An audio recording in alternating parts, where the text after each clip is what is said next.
Social media का इस्तेमाल तो हम सभी करते हैं। कोई फेसबुक चलाता है तो कोई इंस्टाग्राम और कोई यूट्यूब चलाता है। अगर आपने यूट्यूब का बहुत ज़्यादा इस्तेमाल किया हो तो आपने देखा होगा कि बहुत सारे बड़े यूट्यूबर के सब्सक्राइबर मिलियन या बिलियन में होते हैं या फिर इनके व्यू मिलियन बिलियन में होते हैं। इन्हें देखकर आमतौर पर समझ में नहीं आता कि ये वास्तव में कितने नंबर की बात हो रही है। अगर आपको भी इस तरह की समस्या होती है तो आज आप यहाँ जान पाएंगे कि मिलियन, बिलियन और ट्रिलियन जैसे शब्दों का क्या मतलब होता है। तो चलिए वीडियो को शुरू करते हैं। मिलियन शब्द का उपयोग आपने यूट्यूब पर ही सबसे ज़्यादा देखा होगा। कई यूट्यूबर अपने वीडियो में कहते हैं कि उन्हें 10 मिलियन सब्सक्राइबर चाहिए।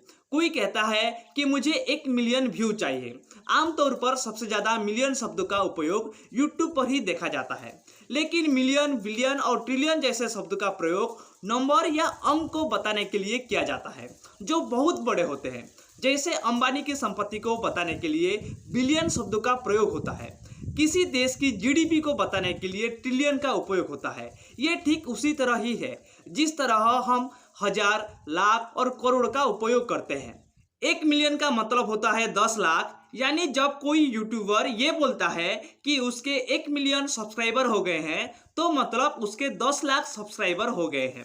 इसमें 1 मिलियन 10 लाख होता है, 10 मिलियन 1 करोड़ होता है, 100 मिलियन 10 करोड़ होता है। मिलियन के बाद आता है बिलियन, जो काफ़ी ज़्यादा सुनने वाला शब्द है। कई लोगों को पता नहीं होता कि बिलियन का क्या मतलब होता है। इस शब्द को भी आपने यूट्यूब पर देखा होगा, जहां मिलियन से भी ज़्यादा व्यू हो जाने के बाद वहां बी का उपयोग कर लिया जाता है, जिसका मतलब बिलियन से होता है। बिलियन का उपयोग आपने अमीर लोगों की संपत्ति को बताने के लिए भी देखा होगा।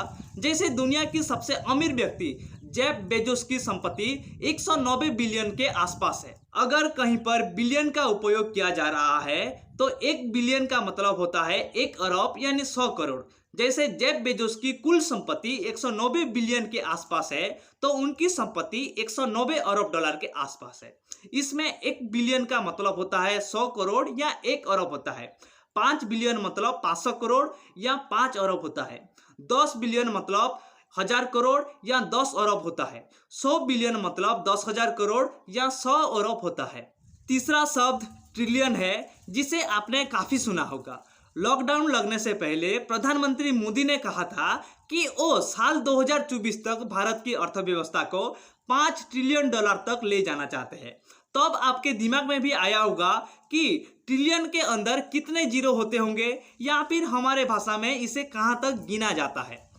ट्रिलियन काफ़ी बड़ा शब्द है और इसे आमतौर पर जीडीपी या फिर अर्थव्यवस्था के लिए उपयोग किया जाता है, क्योंकि दुनिया में किसी व्यक्ति की संपत्ति अकेले की ट्रिलियन में नहीं है।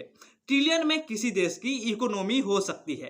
अब आप सोच रहे होंगे कि आखिर 1 ट्रिलियन कितना होता है, तो आप ये तो जानते ही होंगे कि 1 बिलियन मतलब 1 अरब होता है। तब आप 100 बिलियन को मिलाते हैं तो तब 1 खरब बनता है, और जब 10 खरब को मिलाते हैं तब जाकर 1 ट्रिलियन बनता है।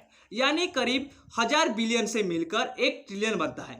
1 ट्रिलियन का मतलब 10 खरब होता है, 10 ट्रिलियन का मतलब 100 खरब होता है, 100 ट्रिलियन का मतलब 1000 खरब होता है। पीएम मोदी ने जो 5 ट्रिलियन इकोनॉमी का लक्ष्य रखा है उसका मतलब 50 खरब डॉलर है। आई होप आपको समझ में आ गया होगा मिलियन, बिलियन और ट्रिलियन का मतलब क्या होता है। अब आप समझ गए होंगे।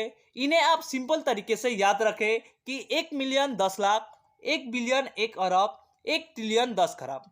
अगर आप इतना याद रखेंगे तो आप आसानी से इनकी वैल्यू निकाल पाएंगे और किसी भी व्यक्ति को बता पाएंगे। अगर आपको वीडियो अच्छा लगा है तो लाइक कीजिए, शेयर कीजिए और सब्सक्राइब करना बिल्कुल मत भूलिए। तब तक के लिए आप सभी को मेरी तरफ से जय हिंद।